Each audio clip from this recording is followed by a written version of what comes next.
The volatile structure of the world and the vital importance of China and the U.S. working together were both underscored this week when the U.S. attacked a Syrian military airfield in response to the alleged gas killing of civilians, at the same time when President Xi and Trump were holding their 24-hour summit at Mar-a-Lago in Florida. The two leaders have similar visions for their respective countries. Xi seeks the great rejuvenation of the Chinese nation. Trump seeks to make America great again. These can resonate or these can clash. The prime Sino-U.S. contentions are overt: trade imbalances, DPRK, North Korea's nuclear weapons and ballistic missiles. President Trump is determined to effect change. President Xi seeks stability and mutual development. But what specifically? The challenge is to find synergies and win-win cooperation, such as building infrastructure and creating jobs in the U.S. No one expected miracles, but everyone hoped for a good start to the personal relationship. We watched for signals above the noise of pleasantries, platitudes, and photo ops to get closer to China. Two world leaders sharing a stage, a walk, and after 2 days of talks, now a friendship. Whenever the leaders of China and the United States get together, much is gauged through expectations. Heading into this important summit between Xi Jinping and Donald Trump, expectations were not high. The stated goal was finding a positive, productive way forward. Mr. President, would you consider similar efforts in North Korea and China? Trump has urged China to work with the United States on its frosty, intense relationship with DPRK leader Kim Jong-un. China has repeatedly expressed its desire to halt the DPRK's nuclear program, but Beijing also says Pyongyang and Washington have to sit down and talk with the ROK to settle their differences. But Presidents Xi and Trump will apparently have a chance to revisit the issue, and perhaps soon, now that Trump has accepted Xi Jinping's invitation for a state visit in Beijing. I discussed the summit with two thought leaders in Beijing. Professor Tao Wenzhao is Senior Research Fellow for the Institute of American Studies at the Chinese Academy of Social Sciences, and Lu Xiang is a Sino-U.S. expert at the Institute of American Studies at the Chinese Academy of Social Sciences. Gentlemen, welcome. We have the summit is a remarkable occurrence, and I'd like to begin by discussing the atmospherics of the summit. The first point is that it happened so soon in President Trump's administration, not even 100 days yet. What do you think the reason for such a sudden summit was, and how did that come about? Professor Tao. Oh, well, we know that before the summit, Sino-American relations were still in the transition period, and especially Mr. Trump said a lot about China-U.S. relations, so many people, both in China and in the United States, were afraid what would happen in China-U.S. relations when President Trump took office. And they wonder where China-U.S. relations would develop towards. So this summit meeting is very, very important. This is the first meeting for the two leaders, and this meeting has finished the transition period, and then the various concrete issues and all the aspects of China-U.S. relations can be operated normally. Professor Liu, some people say that it was very risky on the part of both governments to expose the leaders of each country to such a sudden summit because particularly President Trump has made some very strong statements, and people were concerned that if it happened too soon and without proper preparation, it could get out of control. Something could happen to embarrass one or the other sides. Do you agree that this was a risky summit? It's so interesting question, but I don't agree with it. The meeting happened earlier than most analysts anticipated, but we know it's needed. It's needed urgently because, you know, Mr. Trump on his campaign trail and at his transition period, he had quite a lot of nasty words towards China, nasty and vitriolic. And so not only China worried, actually many countries in this world worried a lot about the China-US relations, because every country knows that if these two great powers get into kind of conflict or confrontation, and then the world will face a difficult, a fatal choice between these two countries, and the current trend of development and stability and peace will all be impacted. Okay, so that sets the first part of the atmospherics of the summit in terms of its sudden nature early in President Trump's term. But the second aspect of the atmospherics came as a surprise, I think, perhaps to everyone, and that is that right in the midst of the summit, which was only a 24-hour period in 2 days, but second half of one day and the first half of another, within that same period came the American airstrikes on Syria in response to what the American side and most countries in the West believe were very severe gas attacks against the citizens of Syria. Professor Tao, with the event of the Syrian airstrikes by the U.S. during the summit, how do you think that affected it? Well, first of all, I think these two things are just incidental. This is a coincidence, because recently, because of using of chemical weapons in Syria, there's a lot of discussion in the international society and also within the Security Council meetings about Syria, and the United States and some European countries took a very strong tone against the Syrian government.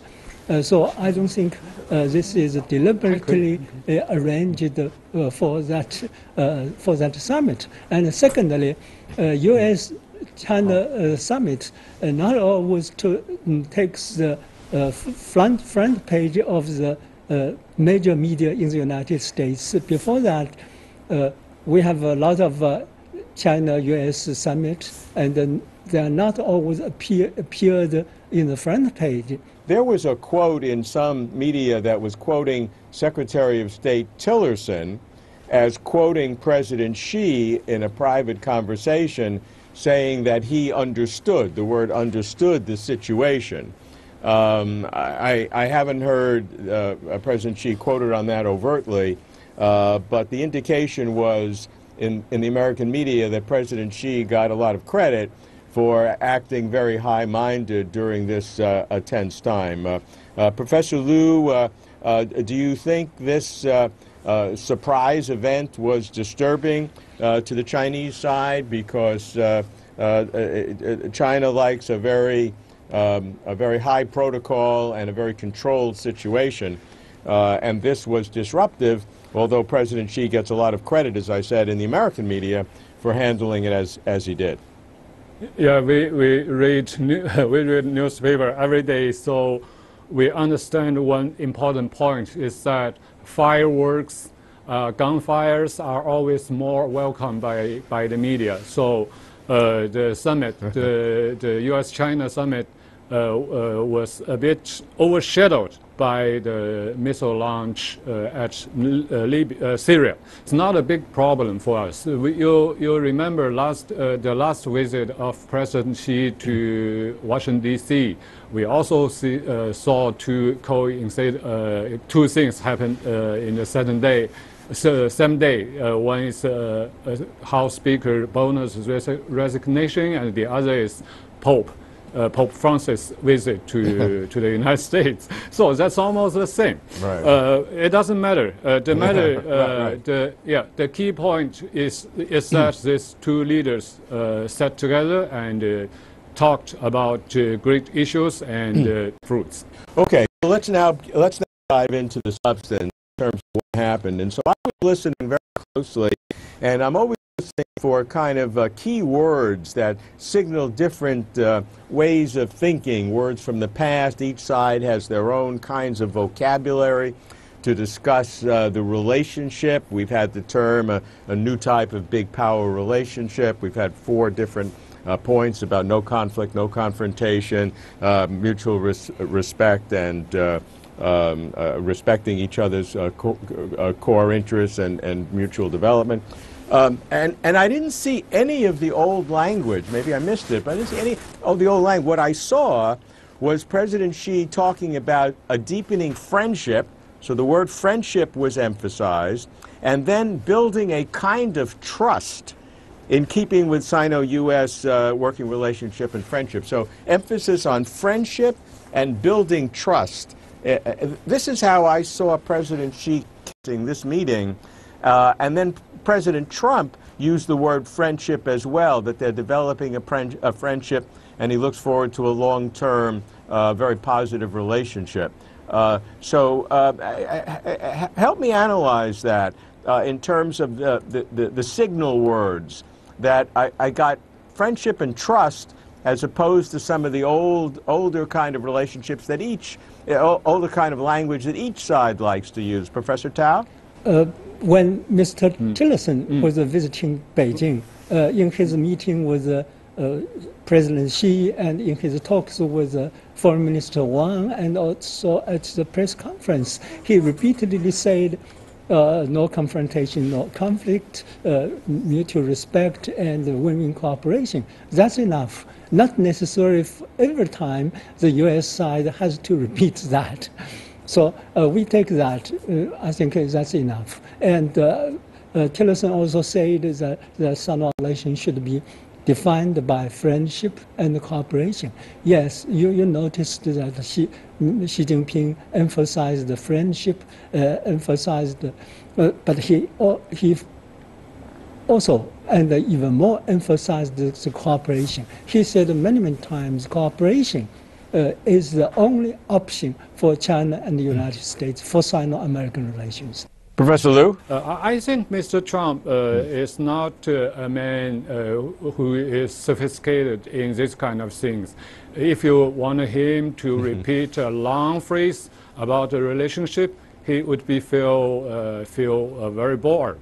So it is it is distinct that he likes a very simple, very basic word, just like a great friendship. Yeah, these 2 very simple words. So it doesn't. Yeah, this doesn't have a negative impact on the 2 sides. We know that for a summit like this, it's not for exchanging idea on some specific issues, but on a big picture of the 2 countries. Yeah, we don't need to expect too much about how to say solving a specific issue, but a big picture about how the 2 countries will go, how they can work together in the next 50 years. We'll be right back. Okay, let's deal with some very specific issues that preceded the summit and see how they were dealt with at the summit. The first observation is that there was some generalities mentioned about friendship and trust and working together and cooperation, which everybody agrees with. And the 2 subjects that seems to be discussed more were trade and the DPRK, North Korea. Other topics which we know are important that are either cooperative or potentially conflicting, such as Taiwan and the One China policy, the South China Sea, climate change, cybersecurity, human rights, a lot of other topics that are traditionally part of the Sino-U.S. dialogue didn't come up in terms of the public expression. Maybe they came up in private, we don't know exactly, but it doesn't seem like those issues were the most important. It seems like most important was building this friendship and trust first, and then focusing on the 2 issues, North Korea and trade. Professor Tao, how do you see that? As you just said, we do not know every detail of the summit, and we do not know really how many issues were raised. But I think President Xi Jinping elaborated his idea about the bilateral relations. We should expand our cooperation, and we should properly handle the sensitive issues and constructively manage and control the differences. And these principles, I think, are also good for our bilateral relations under Trump administration. With the Taiwan issue, I don't think they discussed much, because President Trump already said that he stick to the one China principle. That's enough. And right now, there's no urgent need to discuss about it. Of course, the Korea issue is urgent, but Tillerson, when he visited Beijing and East Asia, Japan and South Korea, he discussed with those three countries a lot. And of course, we are continue to discuss about that. And China Foreign Minister Wang Yi put forward China's new proposal for dual halt for the United States and South Korea to the large-scale military drill for DPRK to hold a nuclear and missile program. And we think that diplomatic talks are still the best way to solve this pressing issue. And I think we will continue to talk about that. Certainly, everybody would be for diplomacy. To be a sense in the U.S. and with the Trump administration that after more than a decade of talk, and certainly through the entire last administration's 8 years, all the talk has gotten nowhere, and North Korea continues to develop its nuclear weapons, operationalizing them close, and planning to develop an intercontinental ballistic missile. And Trump has said on his watch that cannot happen. And so the attention is building there, and that's why this has been critical. So let's deal with a couple of things. There has been speculation that right before the summit occurred, the DPRK, North Korea, launched another missile, as if to say, you people, this is an interpretation by some analysts, President Trump, President Xi, you can be talking all you want about us, but we're an independent country, and we're gonna do what we want, and so therefore they launched a missile right before the summit. Do you see that as a provocation, or did that put additional pressure on the summit, where North Korea is showing its disregard, in a sense, for summit about it? And how do you interpret that? Hard to believe that was a coincidence. Professor Liu? In my mind, trade issue and the North Korea issue are two of the issues for this summit. On the DPRK issues, yes, we have read so much on the media, and I believe it's one of the key points for the two leaders to discuss. Now, Chinese government's position is very clear. We already proposed our dual suspension ideas to the United States, and we are open to the United States if they can propose some new or innovative ideas about how to solve this situation. And now it seems to be a deadlock. Professor Tao, do you believe, as some analysts do in the West, that one purpose of the cruise missile strike by the U.S. against Syria at this time was to send a message to North Korea? Do you think that played a part, or totally coincidental?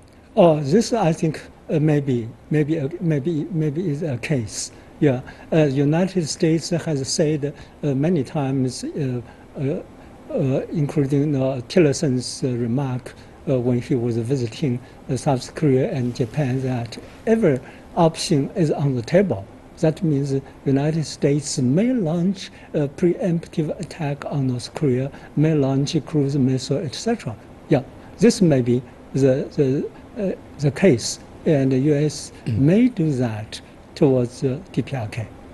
Let's talk about trade, because that's very important. The one action item that seems to come out of it is, at least from the Western press, is this concept of a 100-day action plan with way stations, like checkpoints of accomplishments. So it sounds that obviously trade is very important, and they've set themselves 100 days, which in the world of diplomacy is a very short period of time to come up with a very critical elements.